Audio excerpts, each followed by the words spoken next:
महांत घालूमत आरंभा, महांत घालूमत आरंभा. कोणतेही चांगल्या कामाची सुरुवात महान लोकच करतात.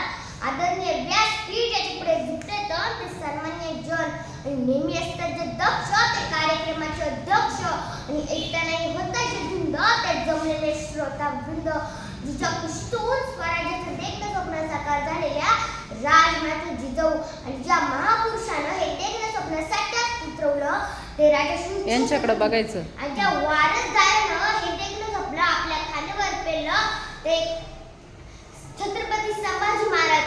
माझा आदर्श आहे, माझा आदर्श आहे. होय होय, ते ज्यांनी औरंगजेबाची झोप ओढली ते धर्मवीर छत्रपती संभाजी महाराज. मावळा आहे छत्रपतींचा, मावळा आहे छत्रपतींचा, या वाटेवर फुटणार नाही. परंपराच आहे आमची, मोडेल पण वागणार नाही, मोडेल पण वागणार नाही. वर्तमान सुधारल्याशिवाय भविष्य बदलणार नाही. वाघाची जात आहे आमची, लांडग्यासाठी जगणार नाही, लांडग्यासाठी जगणार नाही. ज्या अभिमन्यूचा इतिहास आम्ही लिहितो त्याच अभिमन्यूने पोटात तच्चक्र भेटला होता. त्याचप्रमाणे बालसमाजी राजकारणाचे धडे स्वराज्याचं स्वप्न आईच्या पोटात असतानाच मनाशी बाळगले होते. वयाच्या 15व्या वर्षी 13 भाषेचे ज्ञान त्यांनी प्राप्त केले होते. 13 भाषेचे ज्ञान त्यांनी प्राप्त केले होते. महाराष्ट्राच्या मातीत तळपणारा तारा म्हणजे छत्रपती शिवराय, त्या सिंहाचा छावा म्हणजे छत्रपती संभाजी महाराज. देश धर्म पर मिटने वाला शेर शिवा का छावा था, महापराक्रमी परम प्रतापी एक शंभू राजा था, एक शंभू राजा था.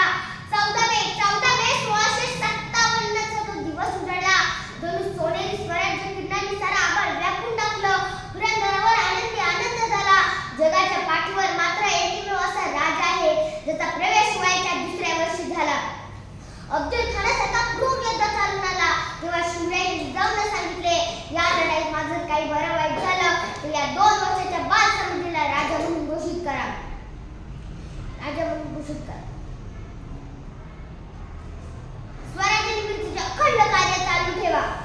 असा पहिला राजा होता ज्याचा प्रवेश वयाच्या 2ऱ्या वर्षी झाला. आयुष्यात अशी एक वाट होती, कधी अंधाराची रात्र होती न मिटणारी वाट होती. तेव्हा आपल्याला फक्त आणि फक्त धर्मवीर समाजाची साथ होती, धर्मवीर समाजाची साथ होती. रामशेष किल्ल्यावर तर एका रात्री तोफा बनवल्या, जनावरांचं कातड लावून तोफा गोळ्यांचा मारा सुरू केला. 5 महिने झाले, अरे 5 महिने झाले तरी त्या शहाबुद्दीनला किल्ला घेता आला नाही. त्यानंतर फतेखानाला कासम खान आला तरी किल्ला मोगलांच्या हाती लागेना. छत्रपती संभाजी महाराजांनी महाड, जैतापूर, कल्याण, राजापूर या 4 नवीन ठिकाणी आरमाराची केंद्रे उभारली. जहाजबांधीचे काम सुरू केले. पाण्याचा पहिला तोफाना छत्रपती संभाजी महाराजांनीच बांधला. माझा आदर्श प्रत्येकाच्या मनात आदर्श निर्माण करणार आहे. माझा आदर्श लहान मुलांच्या मनात आत्मविश्वास व उमेद निर्माण करणार आहे.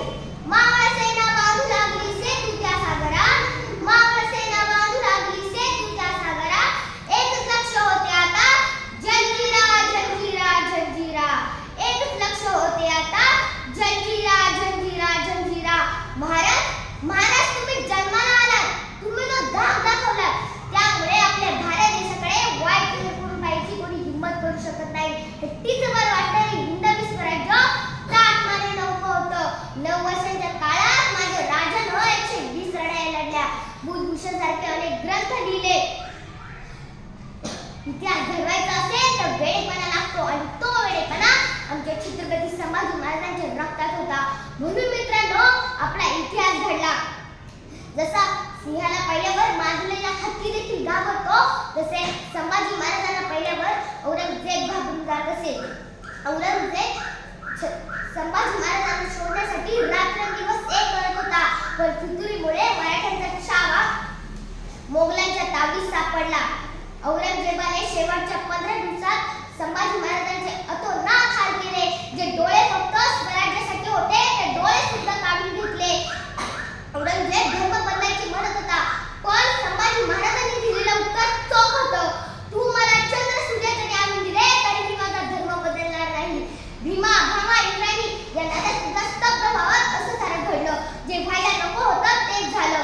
11 मार्च 1689 मध्ये संभाजी महाराजांचा कणन स्वराज्याच्या मातीत मिसळला. संभाजी महाराज हे केवळ योद्धे नव्हते, साहित्यिक, कवी आणि राजकारणी होते. तर अनेक ग्रंथात त्यांच्या बुद्धिमत्तेचे, शौर्याचे आणि राजकारणाचे वर्णन आढळते. माझा आदर्श छत्रपती संभाजी महाराज आहे. त्यांनी शिकवलं, कठीण काळ आला तरी डगमगून न जाता काळ्या कुट्टांना वाट काढायची. अशा या आदर्श राजाचा एक तरी धडा पाठ्यपुस्तकात हवा होता. कवी कलशासारखा